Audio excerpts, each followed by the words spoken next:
Danes sem dosegel tretji cilj mojih izobraževanj. Na začetku, ko sem delal izobraževanja, ko so bila bolj individualna, je bil moj glavni cilj, da sredi izobraževanja nekdo kupi plačano verzijo ChatGPT-ja. To je bila taka ideja, ker smo videli, da sem ljudi res navdušil, da razumejo, zakaj je treba imeti ChatGPT in ga bojo tudi uporabljali.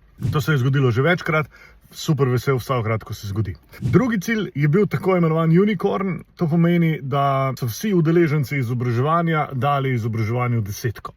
To se ne zgodi zelo pogosto, mislim, da se je zgodilo 2-krat, super vesel, ko se to zgodi. In tretji korporativni cilj je pa se zgodil pred kratkim. Ko smo stopili ven izobraževanja, je vodja kadrovske rekla, takoj dajmo ven razpis za nekoga, ki bo delal s Power Automatom avtomatizacije za naše podjetje. To pokaže, kako veliko lahko na eni strani naredijo izobraževanja, predvsem izobraževanja takrat, kadar jih dobijo menedžerji, menedžerke, vodilne osebe v podjetju, ki imajo moč, da nekaj spremenijo in potem stvari tudi pogruntajo. Evo, zdaj grem na novo izobraževanje, mogoče zdaj se to spet zgodi.